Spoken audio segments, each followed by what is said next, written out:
ನಮಸ್ಕಾರ, ನೀವು ನೋಡ್ತಾ ಇದ್ದೀರಾ ಜಿ ಕನ್ನಡ ನ್ಯೂಸ್. ನಾನು ಶಿವರಾಮು. ದಿನದ ಎಲ್ಲ ಪ್ರಮುಖ ಸುದ್ದಿಗಳನ್ನು ನೋಡೋಣ ವಿಶೇಷ ಸಮಾಚಾರದಲ್ಲಿ. ಇನ್ಮುಂದೆ ಸಿಎಂ, ಸಚಿವರು ವಿಧಾನಸೌಧ ಮತ್ತು ವಿಕಾಸಸೌಧದಲ್ಲಿ ಕೆಲಸ ಮಾಡುವ ಸರ್ಕಾರಿ ಅಧಿಕಾರಿಗಳನ್ನ ಭೇಟಿ ಮಾಡಲು ಸುಲಭವಾಗಿ ಅವರ ಅಪಾಯಿಂಟ್ಮೆಂಟ್ ಪಡೆದುಕೊಳ್ಳಲು ಮೊಬೈಲ್ ಅಪ್ಲಿಕೇಶನ್ ಬರ್ತಿದೆ. ಸಾಮಾನ್ಯ ಜನರು ಮುಖ್ಯಮಂತ್ರಿಗಳು, ಸಚಿವರು ಹಾಗೂ ಸರ್ಕಾರಿ ಅಧಿಕಾರಿಗಳನ್ನ ಭೇಟಿ ಮಾಡಬೇಕು ಅಂದ್ರೆ ಸಾಕಷ್ಟು ಸಮಸ್ಯೆಗಳನ್ನ ಎದುರಿಸಬೇಕಾಗತ್ತೆ. ಪ್ರತಿನಿತ್ಯ ಕ್ಯೂನಲ್ಲಿ ನಿಂತರು, ಕಚೇರಿಗಳಿಗೆ ಅಲೆದ್ರು ಭೇಟಿ ಕಷ್ಟ ಸಾಧ್ಯವಾಗುತ್ತೆ. ಈ ನಿಟ್ಟಿನಲ್ಲಿ ಜನರ ಸಮಸ್ಯೆಯನ್ನು ಅರಿತ ರಾಜ್ಯ ಸರ್ಕಾರ ಇದೀಗ ಸಿಎಂ, ಸಚಿವರು ಹಾಗೂ ಅಧಿಕಾರಿಗಳ ಲಭ್ಯತೆ ಪರಿಶೀಲಿಸಲು ಅಪಾಯಿಂಟ್ಮೆಂಟ್ ಪಡೆಯಲು ಮೊಬೈಲ್ ಅಪ್ಲಿಕೇಶನ್ ಒಂದನ್ನು ಅಭಿವೃದ್ಧಿಪಡಿಸಲು ಮುಂದಾಗಿದೆ. ವಿಧಾನಸೌಧ ಹಾಗೂ ವಿಕಾಸಸೌಧದಲ್ಲಿ ಅನೇಕ ಸರ್ಕಾರಿ ಇಲಾಖೆಗಳು ಹಾಗೂ ಸರ್ಕಾರಿ ಕಚೇರಿಗಳಿದ್ದು 600 ಕೊಠಡಿಗಳನ್ನು ಹೊಂದಿವೆ. ಸಂದರ್ಶಕರಿಗೆ ಸಹಾಯ ಮಾಡಲು ಎರಡೂ ಸೌಧಗಳ ಕಚೇರಿಗಳ ವಿವರಗಳನ್ನು ಹೊಂದಿರುವ ಮೊಬೈಲ್ ಅಪ್ಲಿಕೇಶನ್ ಅನ್ನು ಅಭಿವೃದ್ಧಿಪಡಿಸಲಾಗುತ್ತಿದೆ ಎಂದು ವಿಧಾನಸಭೆ ಸ್ಪೀಕರ್ ಯುಟಿ ಖಾದರ್ ಹೇಳಿದ್ದಾರೆ. ಜನರು ತಾವು ಭೇಟಿ ಮಾಡಲು ಬಯಸುವ ಯಾವುದೇ ಸಚಿವರು ಅಥವಾ ಅಧಿಕಾರಿಗಳ ಕೊಠಡಿ ಸಂಖ್ಯೆಗಳು ಅಥವಾ ಮಹಡಿಗಳನ್ನು ಆಪ್ ಮೂಲಕ ಪರಿಶೀಲಿಸಬಹುದು. ಈ ಆಪ್ ಶೀಘ್ರದಲ್ಲೇ ಬಿಡುಗಡೆಯಾಗಲಿದೆ ಅಂತ ತಿಳಿಸಿದ್ದಾರೆ. ಸಚಿವರು ಅಥವಾ ಅಧಿಕಾರಿಯ ಲಭ್ಯತೆಯ ಮಾಹಿತಿಗಳನ್ನ ಆಪ್ನಲ್ಲಿ ನೀಡಲಾಗುತ್ತೆ. ಇನ್ನು ಸಚಿವರು ಅಥವಾ ಅಧಿಕಾರಿಗಳು ಪ್ರಯಾಣಿಸುತ್ತಿದ್ರೆ ಆ ವಿವರಗಳನ್ನು ನೀಡಲಾಗುತ್ತೆ. ದೂರದ ಊರುಗಳಿಂದ, ವಿವಿಧ ಸ್ಥಳಗಳಿಂದ ಬರುವ ಜನರು ತಮ್ಮ ಭೇಟಿಯನ್ನ ಅದಕ್ಕೆ ಅನುಗುಣವಾಗಿ ಯೋಜಿಸಬಹುದು. ಅಪಾಯಿಂಟ್ಮೆಂಟ್ ಬುಕ್ ಮಾಡುವ ರೀತಿಯಲ್ಲಿ ಆಪ್ ವಿನ್ಯಾಸಗೊಳಿಸಲಾಗುತ್ತಿದ್ದು ಇದು ದೇಶದಲ್ಲೇ ಮೊದಲ ಪ್ರಯತ್ನ. ತಳಮಹಜರಿಗೆ ಕರೆದೊಯ್ದಿದ್ದ ವೇಳೆ ಪೊಲೀಸರ ಮೇಲೆ ದಾಳಿ ನಡೆಸಿ ಎಸ್ಕೇಪ್ ಆಗಲು ಯತ್ನಿಸಿದ ಆರೋಪಿ ಮೇಲೆ ಫೈರಿಂಗ್ ನಡೆಸಿರುವ ಘಟನೆ ಬೆಂಗಳೂರಿನಲ್ಲಿ ನಡೆದಿದೆ. ಆನೇಕಲ್ ತಾಲೂಕಿನ ಬೊಮ್ಮಸಂದ್ರ ಸ್ಮಶಾನದ ಬಳಿ ನಿನ್ನೆ ರಾತ್ರಿ 10:30 ಸುಮಾರಿಗೆ ಘಟನೆ ನಡೆದಿದ್ದು, ಕಿಡ್ನಾಪ್ ಮತ್ತು ಇಬ್ಬರ ಕೊಲೆ ಪ್ರಕರಣದ ಆರೋಪಿಯಾಗಿರುವ ಆಂಧ್ರಪ್ರದೇಶ ಮೂಲದ ರವಿಪ್ರಸಾದ್ ರೆಡ್ಡಿ ಮೇಲೆ ಪೊಲೀಸರು ಫೈರಿಂಗ್ ಮಾಡಿದ್ದಾರೆ. ಉದ್ಯಮಿ ಬಾಲಪ್ಪ ರೆಡ್ಡಿ, ಮಾದೇಶ್ ಎಂಬುವವರ ಕೊಲೆ ಪ್ರಕರಣದ ಸಂಬಂಧ ಆರೋಪಿ ರವಿ ಪ್ರಸಾದ್ ರೆಡ್ಡಿಯನ್ನ ಹೆಬ್ಬಗೋಡಿ ಪೊಲೀಸರು ಬಂಧಿಸಿದ್ದರು. ಕೇಸ್ ಸಂಬಂಧ ಸ್ಥಳ ಮಹಜರಿಗೆ ಪೊಲೀಸರು ಕರೆದೊಯ್ದಿದ್ದ ವೇಳೆ ಆರೋಪಿ ಹೆಡ್ ಕಾನ್ಸ್ಟೇಬಲ್ ಅಶೋಕ್ ಮೇಲೆ ಏಕಾಏಕಿ ದಾಳಿ ನಡೆಸಿದ್ದಾನೆ. ಇನ್ನು ಈ ವೇಳೆ ಗಾಳಿಯಲ್ಲಿ 2 ಸುತ್ತು ಗುಂಡು ಹಾರಿಸಿ ವಾರ್ನಿಂಗ್ ನೀಡಿದ್ರು ದಾಳಿ ನಿಲ್ಲಿಸದಿದ್ದಾಗ ಆರೋಪಿ ಮೇಲೆ ಹೆಬ್ಬಗೋಡಿ ಇನ್ಸ್ಪೆಕ್ಟರ್ ಸೋಮಶೇಖರ್ ಫೈರಿಂಗ್ ಮಾಡಿದ್ದಾರೆ. ರವಿಪ್ರಸಾದ್ ರೆಡ್ಡಿ ಕಾಲಿಗೆ 2 ಸುತ್ತು ಗುಂಡು ಹೊಡೆದು ಬಂಧಿಸಿದ್ದಾರೆ. ಸ್ಥಳಕ್ಕೆ ಎಲೆಕ್ಟ್ರಾನಿಕ್ ಸಿಟಿ ಡಿಸಿಪಿ ನಾರಾಯಣ್ ಭೇಟಿ ನೀಡಿದ್ದು ಹೆಬ್ಬಗೋಡಿ ಪೊಲೀಸ್ ಠಾಣೆಯಲ್ಲಿ ಪ್ರಕರಣ ದಾಖಲಾಗಿದೆ. ಇನ್ನು ನವೆಂಬರ್ 6ರಂದು ಹೆಬ್ಬಗೋಡಿ ಉದ್ಯಮಿ ಬಾಲಪ್ಪ ರೆಡ್ಡಿ ಅಪಹರಣ ಮಾಡಿದ್ದ ರವಿಪ್ರಸಾದ್ ರೆಡ್ಡಿ ಹಣ ನೀಡದಿದ್ದಾಗ ಕುತ್ತಿಗೆ ಸೀಳಿ ಅವರನ್ನ ಕೊಂದಿದ್ದ. ಅದಕ್ಕೂ ಮೊದಲು ಮಾದೇಶ್ ಎಂಬುವರನ್ನು ಕೂಡ ಈತ ಕೊಂದಿದ್ದ. ನವೆಂಬರ್ 4ರಂದು ಕಿತ್ತಗಾನಹಳ್ಳಿಯ ಮನೆಯಲ್ಲಿ ಮಾದೇಶ್ ಕೊಲೆ ನಡೆದಿತ್ತು. ಈ ಎರಡೂ ಕೊಲೆ ಕೇಸ್ ಸಂಬಂಧ ಟೆಕ್ನಿಕಲ್ ಎವಿಡೆನ್ಸ್ ಆಧರಿಸಿ ಆರೋಪಿ ರವಿಪ್ರಸಾದ್ ರೆಡ್ಡಿಯನ್ನ ಬಂಧಿಸಿದ ಪೊಲೀಸರು ಸ್ಥಳ ಮಹಜರಿಗೆ ಕರೆದೊಯ್ದಿದ್ದ ವೇಳೆ ಆರೋಪಿ ತನ್ನ ಖತರ್ನಾಕ್ ಐಡಿಯಾ ತೋರಿಸಿದ್ದಾನೆ. ಈ ವೇಳೆ ಪೊಲೀಸರ ಮೇಲೆ ಹಲ್ಲೆ ನಡೆಸಿ ತಪ್ಪಿಸಿಕೊಳ್ಳಲು ರವಿಪ್ರಸಾದ್ ರೆಡ್ಡಿ ಯತ್ನಿಸಿದ ಹಿನ್ನೆಲೆ ಫೈರಿಂಗ್ ನಡೆಸಲಾಗಿದೆ.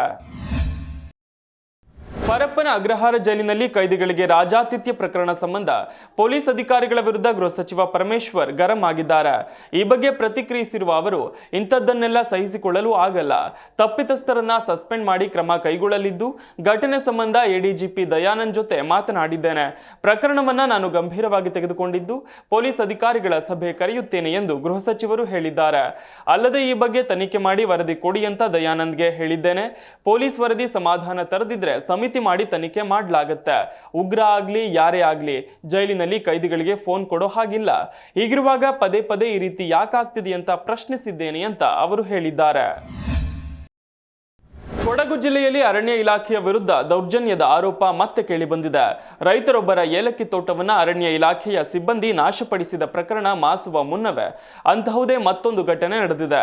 ಮಡಿಕೇರಿ ತಾಲೂಕಿನ ಬೆಟ್ಟತ್ತೂರು ಗ್ರಾಮದ ಪೊನ್ನಪ್ಪ ಎಂಬ ಸಣ್ಣ ರೈತರ ತೋಟದ ಕಾಫಿ ಗಿಡಗಳನ್ನು ಅರಣ್ಯ ಇಲಾಖೆ ಕಿತ್ತು ಹಾಕಿ ನಾಶ ಮಾಡಿದೆ.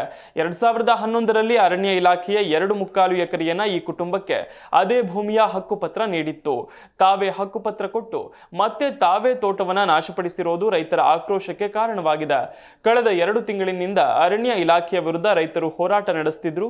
ಅರಣ್ಯ ಇಲಾಖೆ ಮತ್ತೆ ತನ್ನದೇ ಚಾಳಿ ಮುಂದುವರೆಸಿರುವುದು ರೈತರ ಮತ್ತೊಂದು ಬೃಹತ್ ಹೋರಾಟಕ್ಕೆ ಮುನ್ನುಡಿ ಬರೆಯುವಂತಿದೆ.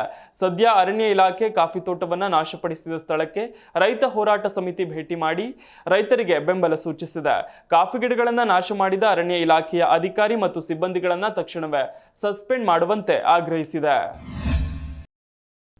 ಆರ್ಜೆಡಿ ಮಕ್ಕಳ ಮನಸ್ಸನ್ನು ವಿಷಪೂರಿತಗೊಳಿಸುತ್ತಿದೆ. ಅವರು ಬಿಹಾರದ ಯುವಕರನ್ನ ಗೂಂಡಾಗಳನ್ನಾಗಿ ಮಾಡಲು ಪ್ರಯತ್ನಿಸುತ್ತಿದ್ದಾರೆ. ಎನ್ಡಿಎ ಯುವ ಪೀಳಿಗೆಗೆ ಕಂಪ್ಯೂಟರ್ಗಳು ಮತ್ತು ಕ್ರೀಡಾ ಸಾಮಗ್ರಿಗಳನ್ನು ಒದಗಿಸುತ್ತಿದ್ರೆ ಆರ್ಜೆಡಿ ಅವರಿಗೆ ಪಿಸ್ತೂಲ್ ನೀಡುವ ಬಗ್ಗೆ ಮಾತನಾಡುತ್ತಿದೆ ಅಂತ ವರದಿಯಾಗಿದೆ ಎಂದು ಪ್ರಧಾನಿ ನರೇಂದ್ರ ಮೋದಿ ಆಕ್ರೋಶ ಹೊರಹಾಕಿದ್ದಾರೆ. ಬಿಹಾರದ ಮಕ್ಕಳಿಗಾಗಿ ಆರ್ಜೆಡಿ ಏನು ಮಾಡಲು ಬಯಸುತ್ತದೆ ಎಂಬುದು ಅವರ ಚುನಾವಣಾ ಪ್ರಚಾರದಲ್ಲಿ ಸ್ಪಷ್ಟವಾಗಿ ಗೋಚರಿಸುತ್ತದೆ. ಜಂಗಲ್ ರಾಜ್ ಜನರ ಘೋಷಣೆಗಳನ್ನು ಕೇಳಿ ಆರ್ಜೆಡಿ ತನ್ನ ವೇದಿಕೆಗಳಲ್ಲಿ ಮುಗ್ಧ ಮಕ್ಕಳು ಸುಲಿಗೆ ಕೋರರಾಗಲು ಬಯಸುತ್ತೇವೆ ಎಂದು ಹೇಳುತ್ತಿದೆ. ಬಿಹಾರದ ಮಗು ದರೋಡೆಕೋರ ಆಗಬೇಕೇ ಅಥವಾ ವೈದ್ಯನಾಗಬೇಕೇ ಎಂದು ಪ್ರಧಾನಿ ಮೋದಿ ಆರ್ಜೆಡಿಯ ಮೇಲೆ ವಾಗ್ದಾಳಿ ನಡೆಸಿದ್ದಾರೆ. ಬಿಹಾರದ ಮಕ್ಕಳು ಈಗ ಸ್ಟಾರ್ಟ್ಅಪ್ಗಳ ಕನಸು ಕಾಣಬೇಕೇ ಹೊರತು ಹ್ಯಾಂಡ್ಸಪ್ ನಾಯಕರ ಕನಸಲ್ಲ ಎಂದು ಪ್ರಧಾನಿ ಮೋದಿ ಹೇಳಿದ್ದಾರೆ. ಸ್ಟಾರ್ಟ್ಅಪ್ಗಳ ಕನಸು ಕಾಣುವ ಮಕ್ಕಳು ನಮಗೆ ಬೇಕು. ನಾವು ನಮ್ಮ ಮಕ್ಕಳಿಗೆ ಪುಸ್ತಕಗಳು, ಕಂಪ್ಯೂಟರ್ಗಳು ಮತ್ತು ಲ್ಯಾಪ್ಟಾಪ್ಗಳನ್ನು ನೀಡುತ್ತಿದ್ದೇವೆ ಎಂದು ಪ್ರಧಾನಿ ಮೋದಿ ಹೇಳಿದ್ದಾರೆ. ಪಾಕಿಸ್ತಾನ ಪರಮಾಣು ಪರೀಕ್ಷೆಯನ್ನ ಪುನರ್ ಆರಂಭಿಸಿದೆ ಎಂದು ಅಮೆರಿಕದ ಅಧ್ಯಕ್ಷ ಡೊನಾಲ್ಡ್ ಟ್ರಂಪ್ ಹೇಳಿಕೆಯನ್ನ ನೀಡಿದ್ರು. ಈ ರೀತಿ ರಹಸ್ಯ ಮತ್ತು ಕಾನೂನು ಬಾಹಿರವಾದ ಚಟುವಟಿಕೆಗಳನ್ನು ನಡೆಸೋದು ಪಾಕಿಸ್ತಾನದ ಇತಿಹಾಸದಲ್ಲೇ ಇದೆ ಎಂದು ಇದೀಗ ವಿದೇಶಾಂಗ ಸಚಿವಾಲಯ ಹೇಳಿದೆ. ರಹಸ್ಯ ಮತ್ತು ಅಕ್ರಮ ಪರಮಾಣು ಚಟುವಟಿಕೆಗಳನ್ನು ನಡೆಸುವುದು ಪಾಕಿಸ್ತಾನದಲ್ಲಿ ಹೊಸತೇನಲ್ಲ. ಅದು ದಶಕಗಳಿಂದ ಕಳ್ಳ ಸಾಗಣೆ, ರಫ್ತು ನಿಯಂತ್ರಣ ಉಲ್ಲಂಘನೆ, ರಹಸ್ಯ ಪಾಲುದಾರಿಕೆಗಳನ್ನು ನಡೆಸುತ್ತಿದೆ ಎಂದು ವಿದೇಶಾಂಗ ಸಚಿವಾಲಯದ ವಕ್ತಾರ ರಣಧೀರ್ ಜೈಸ್ವಾಲ್ ಪತ್ರಿಕಾಗೋಷ್ಠಿಯಲ್ಲಿ ಹೇಳಿದ್ದಾರೆ. ಈ ರೀತಿ ಪಾಕಿಸ್ತಾನದ ಅಕ್ರಮ ಚಟುವಟಿಕೆಗಳ ಬಗ್ಗೆ ಭಾರತ ಯಾವಾಗಲೂ ಅಂತಾರಾಷ್ಟ್ರೀಯ ಸಮುದಾಯದ ಗಮನ ಸೆಳೆಯುತ್ತಲೇ ಇರುತ್ತದೆ. ಈ ಹಿನ್ನೆಲೆಯಲ್ಲಿ ಪಾಕಿಸ್ತಾನದ ಪರಮಾಣು ಪರೀಕ್ಷೆಯ ಬಗ್ಗೆ ಯುಎಸ್ ಅಧ್ಯಕ್ಷ ಟ್ರಂಪ್ ಅವರ ಹೇಳಿಕೆಯನ್ನು ನಾವು ಗಮನಿಸಿದ್ದೇವೆ ಎಂದು ಜೈಸ್ವಾಲ್ ಅವರು ಹೇಳಿದ್ದಾರೆ. ಪಾಕಿಸ್ತಾನ, ರಷ್ಯಾ, ಚೀನಾ ಮತ್ತು ಉತ್ತರ ಕೊರಿಯಾ ಸೇರಿದಂತೆ ಹಲವಾರು ದೇಶಗಳು ಸಕ್ರಿಯವಾಗಿ ಪರಮಾಣು ಪರೀಕ್ಷೆಗಳನ್ನು ನಡೆಸುತ್ತಿವೆ ಎಂದು ಡೊನಾಲ್ಡ್ ಟ್ರಂಪ್ ಆರೋಪಿಸಿದ ಕೆಲವು ದಿನಗಳ ನಂತರ ಮತ್ತು ಅಮೆರಿಕ ತನ್ನದೇ ಆದ ಪರಮಾಣು ಪರೀಕ್ಷೆಯನ್ನು ಪುನರ್ ಆರಂಭಿಸುತ್ತೆ ಅಂತ ಖಾತರಿಪಡಿಸಿದ ನಂತರ ಭಾರತ ಈ ಪ್ರತಿಕ್ರಿಯೆ ನೀಡಿದೆ. ಭಾರತ ಮತ್ತು ಅಫ್ಘಾನಿಸ್ತಾನ ನಡುವಿನ ರಾಜತಾಂತ್ರಿಕ ಸಂಬಂಧಗಳ ಕುರಿತು ಕೂಡ ವಿದೇಶಾಂಗ ಸಚಿವಾಲಯದ ವಕ್ತಾರ ರಣಧೀರ್ ಜೈಸ್ವಾಲ್ ಪ್ರತಿಕ್ರಿಯಿಸಿದ್ದಾರೆ. ಇತ್ತೀಚೆಗೆ ಅಫ್ಘಾನಿಸ್ತಾನದ ವಿದೇಶಾಂಗ ಸಚಿವರು ಭಾರತಕ್ಕೆ ಭೇಟಿ ನೀಡಿದ್ದಾರೆ. ಅಂದಿನಿಂದ ಅಭಿವೃದ್ಧಿ ಸಹಕಾರದ ವಿಷಯದಲ್ಲಿ ನಾವು ಹಲವಾರು ವಿನಿಮಯಗಳನ್ನು ನಡೆಸಿದ್ದೇವೆ. ಅದರ ಜೊತೆಗೆ ವಿದೇಶಾಂಗ ಸಚಿವ ಮತ್ತು ಅಫ್ಘಾನಿಸ್ತಾನದ ವಿದೇಶಾಂಗ ಸಚಿವರ ನಡುವೆ ದೂರವಾಣಿ ಸಂಭಾಷಣೆಯನ್ನು ನಡೆಸಿದ್ದೇವೆ ಅಂತ ಅವರು ಹೇಳಿದ್ದಾರೆ. ತಿಂಗಳಿಗೆ 4 ಲಕ್ಷ ರೂಪಾಯಿ ಜೀವನಾಂಶ ಸಾಲ್ತಿಲ್ಲ, 10 ಲಕ್ಷ ರೂಪಾಯಿ ಕೊಡಿಸಿ ಅಂತ ಭಾರತ ಕ್ರಿಕೆಟ್ ತಂಡದ ಸ್ಟಾರ್ ಆಟಗಾರ ಹಿರಿಯ ವೇಗಿ ಮೊಹಮ್ಮದ್ ಶಮಿ ಮಾಜಿ ಪತ್ನಿ ಡಿವೋರ್ಸ್ ವಿಚಾರವಾಗಿ ಮತ್ತೆ ಸುಪ್ರೀಂ ಕೋರ್ಟ್ ಮೆಟ್ಟಿಲೇರಿದ್ದಾರೆ.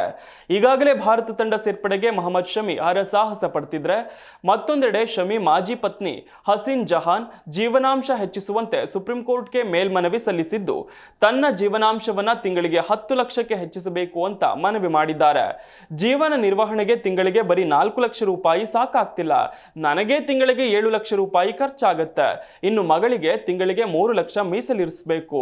ಹೀಗಾಗಿ ತಿಂಗಳಿಗೆ 10 ಲಕ್ಷ ಜೀವನಾಂಶ ಕೊಡಿಸಿ ಅಂತ ಕೋರ್ಟ್ ಮುಂದೆ ಬೇಡಿಕೆ ಇಟ್ಟಿದ್ದಾರೆ. ಹಸೀನ್ ಜಹಾನ್ ಮೊದಲಿನಿಂದಲೂ 10 ಲಕ್ಷ ರೂಪಾಯಿ ಜೀವನಾಂಶ ಕೇಳ್ತಿದ್ದು, ಈ ಬೇಡಿಕೆಯನ್ನ ವಿಚಾರಣಾ ನ್ಯಾಯಾಲಯ ಮತ್ತು ನಂತರ ಹೈಕೋರ್ಟ್ ತಿರಸ್ಕರಿಸಿದ್ದವು. ಆದ್ರೀಗ 10 ಲಕ್ಷಕ್ಕೆ ಪಟ್ಟು ಹಿಡಿದು ಸುಪ್ರೀಂ ಕೋರ್ಟ್ ಮೆಟ್ಟಿಲೇರಿದ್ದಾರೆ. ಶಮಿ ಬಳಿ 500 ಕೋಟಿ ರೂಪಾಯಿ ಮೌಲ್ಯದ ಆಸ್ತಿ ಇದೆ. ಶಮಿ ಮತ್ತು ನನ್ನ ಜೀವನ ನಿರ್ವಹಣೆಯಲ್ಲಿ ವ್ಯತ್ಯಾಸ ಇದೆ. ಆದ್ದರಿಂದ ಶಮಿ ನನ್ನ ಮತ್ತು ನನ್ನ ಮಗಳ ಜೀವನ ಮಟ್ಟವನ್ನು ಸುಧಾರಿಸಲು ಬೇಕಾಗುವಷ್ಟು ಜೀವನಾಂಶವನ್ನ ನೀಡ್ತಿಲ್ಲ. ಆದ್ದರಿಂದ ಜೀವನಾಂಶವನ್ನ 10 ಲಕ್ಷಕ್ಕೆ ಏರಿಸುವಂತೆ ಕೇಳಿಕೊಂಡಿದ್ದಾರೆ. ಈ ಪ್ರಕರಣದಲ್ಲಿ ಸುಪ್ರೀಂ ಕೋರ್ಟ್ ಇನ್ನೂ ಯಾವುದೇ ರೀತಿಯ ಆದೇಶ ಹೊರಡಿಸಿಲ್ಲ. ಬದಲಿಗೆ ಹಸೀನ್ ಜಹಾನ್ ಅವರನ್ನೇ ಪ್ರಶ್ನಿಸಿರುವ ಜಡ್ಜ್ ತಿಂಗಳಿಗೆ 4 ಲಕ್ಷ ರೂಪಾಯಿ ಕೂಡ ಸಾಕಾಗ್ತಿಲ್ವಾ ಅಂತ ಪ್ರಶ್ನೆ ಮಾಡಿದೆ. ಮೃತಪಟ್ಟ ತಾಯಿಯ ಆಸೆಯಂತೆ ಅಮ್ಮನ ಪುಣ್ಯತಿಥಿಯಂದೆ ಇಲ್ಲೊಬ್ಬರು ವ್ಯಕ್ತಿ ತಮ್ಮ ಇಡೀ ಗ್ರಾಮದ 299 ರೈತರ ಬರೋಬ್ಬರಿ 90 ಲಕ್ಷ ರೂಪಾಯಿ ಬ್ಯಾಂಕ್ ಸಾಲವನ್ನ ತಾವೇ ತೀರಿಸಿ ರೈತರನ್ನ ಸಾಲ ಮುಕ್ತರನ್ನಾಗಿ ಮಾಡಿದ್ದಾರೆ. ಇಂತಹದೊಂದು ಅಪರೂಪದ ಘಟನೆ ಗುಜರಾತ್ನ ಅಮ್ರೇಲಿ ಜಿಲ್ಲೆಯ ಜೀರಾ ಗ್ರಾಮದಲ್ಲಿ ನಡೆದಿದೆ. ಇಲ್ಲಿನ ಉದ್ಯಮಿ ಬಾಬುಭಾಯ್ ಜೀರಾವಾಲಾ ಸ್ವರ್ಗಸ್ಥರಾದ ತನ್ನ ತಾಯಿಯ ಇಚ್ಛೆಯಂತೆ ತಮ್ಮ ಊರಿನ ಎಲ್ಲಾ ಜನರ ಬ್ಯಾಂಕ್ ಸಾಲವನ್ನ ತೀರಿಸಿದ್ದಾರೆ. 30 ವರ್ಷಗಳಿಂದ ಸಾಲದ ಬವಣೆಯಲ್ಲಿದ್ದ ರೈತರು ಈಗ ನಿರಾಳಗೊಂಡಿದ್ದಾರೆ. ಅಂದಹಾಗೆ 1995ರಲ್ಲಿ ಬ್ಯಾಂಕ್ನ ಅಂದಿನ ಸಮಿತಿ ಅಧಿಕಾರಿಗಳು ರೈತರ ಹೆಸರಿನಲ್ಲಿ ಮೋಸದಿಂದ ತಾವೇ ಸಾಲ ಪಡೆದುಕೊಂಡಿದ್ರು. ತಮ್ಮದಲ್ಲದ ಸಾಲದ ಹೊರೆ ತಮ್ಮ ಮೇಲಿದ್ದುದು ರೈತರಿಗೆ ಹತಾಶೆ ಮೂಡಿಸಿತ್ತು. ಬ್ಯಾಂಕ್ ಮತ್ತು ರೈತರ ನಡುವಿನ ಈ ಸಾಲ ವ್ಯಾಜ್ಯ ಇತ್ಯರ್ಥಗೊಂಡಿರಲಿಲ್ಲ. 299 ರೈತರ ಜಮೀನು ಪತ್ರವೂ ಕೂಡ ಬ್ಯಾಂಕ್ ಸುಪರ್ದಿಯಲ್ಲಿತ್ತು. ತಮ್ಮದಲ್ಲದ ಈ ಸಾಲದಿಂದಾಗಿ ಜೀರಾ ಗ್ರಾಮದ ರೈತರಿಗೆ ಬೇರೆ ಬ್ಯಾಂಕ್ಗಳಲ್ಲಿ ಸಾಲವೂ ಸಿಗ್ತಿರಲಿಲ್ಲ, ಸರ್ಕಾರದಿಂದಲೂ ನೆರವು ಸಿಗ್ತಿರಲಿಲ್ಲ. ತಮ್ಮ ಊರಿನ ಊರಿನ ಜನರು ಸಾಲದ ಕಾರಣದಿಂದ ಕಷ್ಟಪಡುವುದನ್ನು ಕಂಡು ಬಾಬುಬಾಯ್ ಜೀರಾವಾಲಾ ಅವರ ತಾಯಿ ಸದಾ ಕೊರಗುತ್ತಿದ್ದರಂತೆ. ತಮ್ಮ ಬಳಿ ಇರುವ ಒಡವೆಗಳನ್ನ ಮಾರಿಯಾದ್ರೂ ಊರಿನವರ ಸಾಲ ತೀರಿಸಬೇಕು ಅನ್ನೋದು ಅವರ ಆಸೆಯಾಗಿತ್ತು. ಆದ್ರೆ ಇದು ಸಾಧ್ಯವಾಗುವಷ್ಟರಲ್ಲಿ ಅವರು ತೀರಿಕೊಂಡ್ರು. ಇದೀಗ ಬಾಬುಬಾಯ್ ಅವರು ತಮ್ಮ ತಾಯಿಯ ಆಸೆಯನ್ನ ಈಡೇರಿಸಿದ್ದಾರೆ. ಅವರ ಪುಣ್ಯತಿಥಿಯಂದೇ ಊರಿನವರ ಪೂರ್ತಿ ಸಾಲವನ್ನ ಒಮ್ಮೆಗೆ ತೀರಿಸಿದ್ದಾರೆ. ಬ್ಯಾಂಕ್ನಲ್ಲಿ ಗ್ರಾಮದ 299 ರೈತರ ಹೆಸರಿನಲ್ಲಿ ಒಟ್ಟು 89,89,209 ರೂಪಾಯಿ ಸಾಲ ಇತ್ತು. ಅಷ್ಟು ಸಾಲವನ್ನ ಅವರು ತೀರಿಸಿದ್ದಾರೆ. ಎಲ್ಲ ರೈತರಿಗೆ ಬ್ಯಾಂಕ್ನಿಂದ ಋಣಮುಕ್ತ ಪ್ರಮಾಣ ಪತ್ರ ಕೊಡಿಸಿದ್ದಾರೆ. ಈ ಮೂಲಕ 299 ರೈತರು ಹಾಗೂ ಅವರ ಕುಟುಂಬಸ್ಥರ ಮೊಗದಲ್ಲಿ ಮಂದಹಾಸ ತಂದಿದ್ದಾರೆ. ಜೊತೆಗೆ ತಮ್ಮ ಸ್ವರ್ಗಸ್ಥ ತಾಯಿಯ ಆತ್ಮಕ್ಕೆ ಶಾಂತಿ ನೀಡಿದ್ದಾರೆ. BP, sugar, heart problem, cancer, ಬೊಜ್ಜು ಇಂಥ ಆರೋಗ್ಯ ಸಮಸ್ಯೆ ಇರೋರಿಗೆ ಇನ್ಮುಂದೆ ಅಮೆರಿಕ ವೀಸಾ ಸಿಗಲ್ಲ. ಹೌದು, ಅಮೆರಿಕಾದಲ್ಲಿ ನೆಲೆಸಲು ಬಯಸುವ ಅಥವಾ ಪ್ರವಾಸ ಕೈಗೊಳ್ಳುವ ವಲಸಿಗರಿಗೆ ವೀಸಾ ನೀತಿಯನ್ನ ಕಠಿಣಗೊಳಿಸುತ್ತಿರುವ ಅಮೆರಿಕ ಈಗ ಮತ್ತಷ್ಟು ವಿಚಿತ್ರ ನಿಬಂಧನೆಗಳನ್ನು ಸೇರಿಸಿದೆ. ಮಧುಮೇಹ, ಬೊಜ್ಜು, ಹೃದಯ ಸಂಬಂಧಿ ಕಾಯಿಲೆ ಇತ್ಯಾದಿ ಆರೋಗ್ಯ ಸಮಸ್ಯೆಗಳಿರುವ ನಾಗರಿಕರಿಗೆ ವೀಸಾ ನೀಡದಿರಲು ಅಮೆರಿಕದ ಹೊಸ ವೀಸಾ ನೀತಿಯಲ್ಲಿ ನಿರ್ಧರಿಸಲಾಗಿದೆ. ಯಾಕಂದ್ರೆ ಹೀಗೆ ಅನಾರೋಗ್ಯ ಇರೋರಿಗೆ ವೀಸಾ ನೀಡೋದ್ರಿಂದ ಮುಂದೆ ಅವರ ಚಿಕಿತ್ಸೆಯ ವೆಚ್ಚವನ್ನ ಸರ್ಕಾರವೇ ಭರಿಸಬೇಕಾಗುತ್ತೆ. ಇದೊಂದು ಅನಗತ್ಯ ಹೊರೆ ಎಂದು ಭಾವಿಸಿರುವ ಅಮೆರಿಕ ಇಂಥದ್ದೊಂದು ನಿಯಮ ಜಾರಿಗೆ ತಂದಿದೆ. ಹೀಗೆ ಯಾವುದಾದ್ರೊಂದು ಕಾಯಿಲೆಯಿಂದ ಬಳಲುತ್ತಿರುವವರಿಗೆ ವೀಸಾ ನೀಡಿದ್ರೆ ಅವರು ಸರ್ಕಾರದ ಸೌಲಭ್ಯದಿಂದ ಚಿಕಿತ್ಸೆ ಪಡೆದುಕೊಳ್ಳುವ ಸಾಧ್ಯತೆ ಇರುತ್ತೆ. ಅಲ್ಲದೆ ಅಲ್ಲಿನ ಜನರ ಅನಾರೋಗ್ಯ ಹೆಚ್ಚಿದಷ್ಟು ಇನ್ಶೂರೆನ್ಸ್ಗಳಿಗೆ ಸಂಬಂಧಿಸಿದ ಸಬ್ಸಿಡಿ ಸರ್ಕಾರದಿಂದ ಹೋಗೋದು ಹೆಚ್ಚಾಗುತ್ತೆ. ಇದನ್ನ ತಡೆಗಟ್ಟಲು ಅಮೆರಿಕ ಈ ಕ್ರಮ ಕೈಗೊಂಡಿದೆ. ಹೀಗಾಗಿ ಇನ್ಮುಂದೆ ವೀಸಾ ಸಲ್ಲಿಸಿದ ಅರ್ಜಿದಾರರ ಆರೋಗ್ಯ ಸಮಸ್ಯೆಯನ್ನ ಗಂಭೀರವಾಗಿ ಪರಿಗಣಿಸಿ ವೀಸಾ ಅರ್ಜಿ ತಿರಸ್ಕರಿಸುವ ಸಾಧ್ಯತೆ ಇದೆ. ಅಧಿಕಾರಿಗಳಿಗೆ ನೀಡಿರುವ ಸೂಚನೆಯಲ್ಲಿ ವೀಸಾ ನೀಡುವ ಮುನ್ನ ನೀವು ಅರ್ಜಿದಾರರ ಆರೋಗ್ಯವನ್ನ ಕಡ್ಡಾಯವಾಗಿ ಪರಿಗಣಿಸಬೇಕು ಅಂತ ಆದೇಶದಲ್ಲಿ ತಿಳಿಸಲಾಗಿದೆ. ಅರ್ಜಿದಾರರು ಅಮೆರಿಕ ಸರ್ಕಾರವನ್ನ ಅವಲಂಬಿಸದೆ ಸ್ವತಂತ್ರವಾಗಿ ವೈದ್ಯಕೀಯ ಚಿಕಿತ್ಸೆಯನ್ನ ತಾವೇ ಭರಿಸಲು ಆರ್ಥಿಕವಾಗಿ ಸಬಲರಾಗಿದ್ದಾರಾ ಅಂತ ಪರಿಶೀಲಿಸಿ ನಿರ್ಣಯಿಸಿ ನಂತರ ಅವರಿಗೆ ವೀಸಾ ನೀಡಿ ಅಂತ ಅಧಿಕಾರಿಗಳಿಗೆ ಸೂಚಿಸಲಾಗಿದೆ. ಇದಿಷ್ಟು ಈ ದಿನದ ಪ್ರಮುಖ ಸುದ್ದಿ. ನೋಡ್ತಾ ಇರಿ ಜಿ ಕನ್ನಡ ನ್ಯೂಸ್, ಸತ್ಯವೇ ಸುದ್ದಿಯ ಜೀವಾಳ.